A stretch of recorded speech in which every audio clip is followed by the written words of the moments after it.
देखिए, आपका अगला जो चैप्टर है वह स्थिर वैद्युत विभव तथा धारिता। इसके पहले आप वैद्युत क्षेत्र की तीव्रता के बारे में जान गए हैं। वैद्युत क्षेत्र को ठीक ठीक व्यक्त करने के लिए हमको दो चीज़ों की आवश्यकता होती है, एक वैद्युत क्षेत्र की तीव्रता और दूसरा वैद्युत विभव। तो आइए आज हम वैद्युत विभव की बात करते हैं। इलेक्ट्रिक पोटेंशियल क्या होता है कि जब अनंत से किसी परीक्षण आवेश को, ये Q0 परीक्षण आवेश हो गया, अनंत से किसी परीक्षण आवेश को वैद्युत क्षेत्र में लाने पर जो कार्य प्राप्त होता है उसी को हम वैद्युत विभव कहते हैं। यानी यहाँ Q0 परीक्षण आवेश है, W किया गया कार्य है और V विभव है।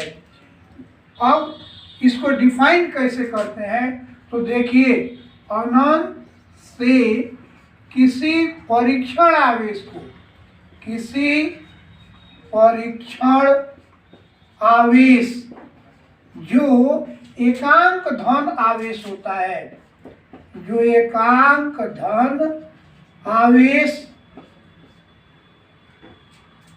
अनंत से, देखिए अनंत से किसी परीक्षण आवेश को या एकांक धन आवेश को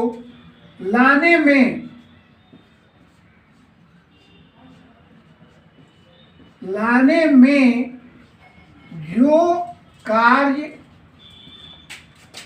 प्राप्त होता है, जो कार्य प्राप्त होता है तो उस जो कार्य प्राप्त होता है तो उसे ही वैद्युत विभव कहते हैं। विभव कहते हैं। देखिए यहाँ समझने की चीज है, इसको हमने एकांक धनावेश कह दिया, तो जब Q0 एकांक हो गया, Q0 एकांक हो गया तो V बराबर क्या हो गया, W हो गया।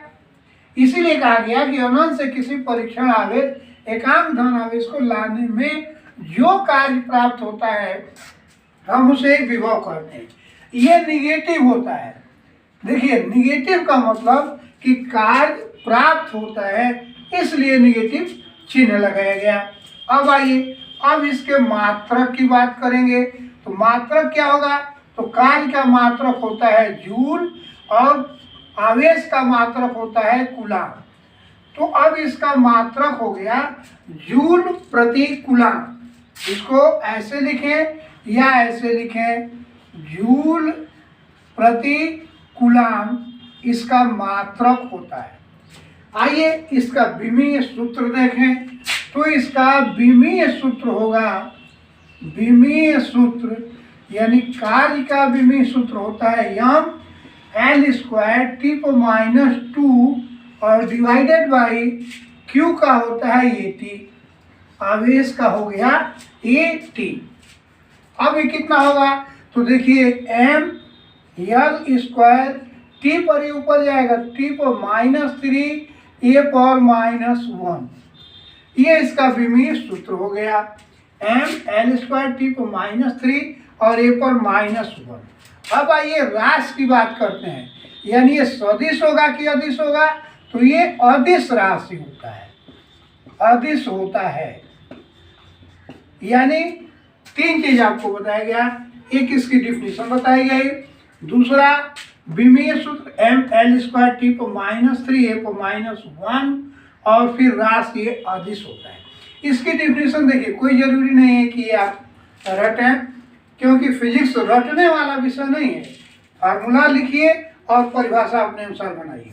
आप ये भी कह सकते हैं कि किसी परीक्षण आवेश को वैद्युत क्षेत्र में लाने में किए गए कार्य और परीक्षण आवेश के अनुपात को वैद्युत विभव कहते हैं। तो ये इसकी डिफिनीशन रही। अब आइए इस पर एक छोटा सा क्वेश्चन देखते हैं कि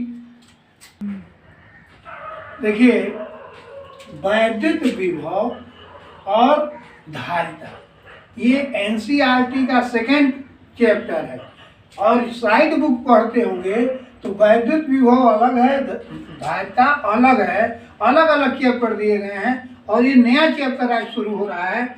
इसके पहले आप बहुत सारी चीज़ें पढ़े हैं, कूलाम्ब का नियम, वैद्युत क्षेत्र, गास प्रमेय।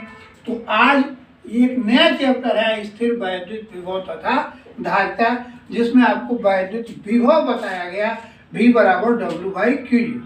इस पर एक क्वेश्चन है कि यदि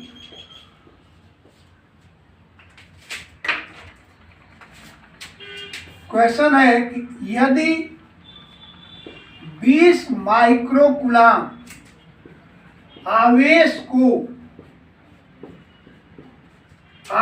को अनंत से वैद्युत क्षेत्र में लाने पर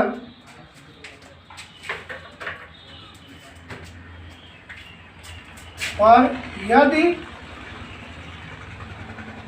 100 जूल कार्य करना पड़ता हो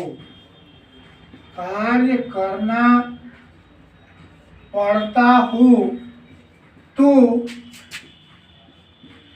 वैद्युत